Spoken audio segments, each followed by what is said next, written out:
The guy, we are the Breakfast Club. We got a special guest in the building. Our guy. Nick Cannon. We here. All right, the streets say Nick No Condom Cannon. That's right. Is that what they say? Nick, The fertilizer. The fertilizer. How many kids do you want, Nick? How many do you want? Man, honestly, I always used to joke around. I was like, I wanted the 12 is that the 12 tribes. Like I was really but somewhere 10 to 12, I wouldn't be Why mad so at. many? Just You got so many too.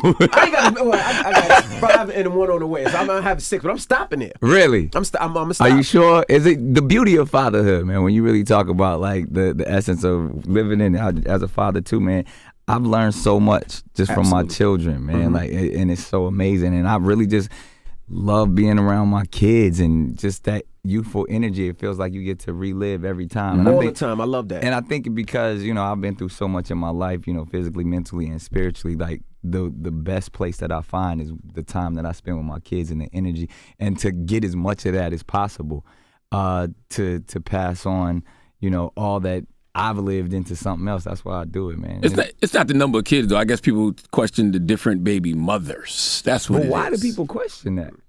I mean, because that's a Eurocentric concept when you think about the ideas of like you're supposed to have this one person for the rest of your life, and really that's just a classified property when you think about it. I mean, like when you go into that mindset, if we really talking that talk, like just the idea that a man should have one woman, we shouldn't have anything. I have no ownership over this person. Like if we're really talking about how we coexist and how we populate, it's about what exchange can we create together. So I've never really subscribed to that mentality. You know what I mean? I understand the institution of marriage and stuff, but if we go back to what that was about, that was the classified property. That was because a father gave another man his daughter for land.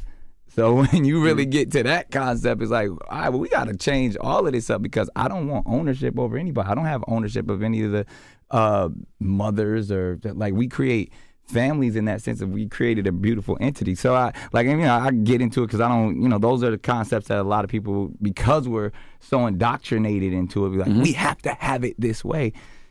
I'm not, I don't subscribe to that. I actually think women are blessing us. Those women and all women are the ones that open themselves up to say, I would like to allow this man in my world, and I will birth this child. So it ain't my decision. I'm following suit. So the women I respect that game you running on them ladies. Wow, Nick, that's what you spitting. That's the dream you selling. Wow. So the women that they're the ones that making the choice. So the women you have in a relationship with, they don't mind that every woman that I deal with or dealt with. Obviously, my life is on Front Street at all times. They know how I feel, and it usually is a concept. Like I'm not going around like who I'm gonna impregnate next. Like nah, it's usually scenarios and like that's the thing. People say certain things in the public, but when you really look at how a family infrastructure is designed, the woman is the one that always leads and makes the decisions. I agree wholeheartedly. I say that all the time. I say that we had to do some real societal brainwashing to make people believe that men were the actual leaders. Yeah. But just by nature, you can look and see women run everything. Yeah, and the only thing we have brute force. That's about it. And even now, that's changing drastically. And we've used our brute force to brainwash society to think that we're the overpowering or the one that controls just because maybe we can physically move something. Women lead. And in every scenario that I've had, I step back and say, how do you want to do this? And it's sad because a lot of people will be like, man, how is he convincing these women? I'm like, I'm the one that's in the scenario to where I have to follow suit in what they decide. Well, I've heard people say that they think you having all these kids with different women is selfish because you can't possibly give the time to all of the different kids. Again, time is a man-made construct. When you if we're talking quantity over quality, I mean everybody knows the difference between that. I mean I grew up in an unorthodox household, so I do understand. Oh man, I wish my father was there more. I wish my mother was there more. I grew up, a lot of times where my grandmother was the matriarch. So I understand the purpose of that, but it truly is, and not to, because I don't have to prove myself to nobody, but anybody who knows me, man, and every single one of my kids, I'm at every basketball game, at every martial arts practice, And people don't understand how I do it, but that's literally my children are my priority. And we know big families. We know people who got 10, 12 brothers and sisters who live in the same house, some who don't. It's all about being present. And I always say, for all of those people that say, man, there's no way he can do it, sit back and watch. Now listen, you've been married before. You were married to an icon, Miss Mariah Carey. That's still my wife.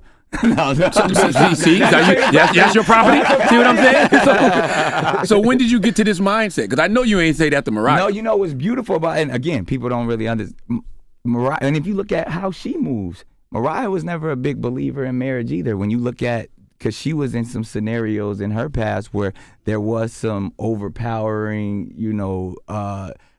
the hierarchy of a relationship. Oh yeah. Because she got married early on, really young, so that skewed some views to where she no longer wanted to be in scenarios like that. So when we first got down and met, we came into it like, we don't believe in marriage, you know what I mean? And then it got to a space like, man, we have a lot of similar beliefs, so let's have some fun with this. Let's embrace it.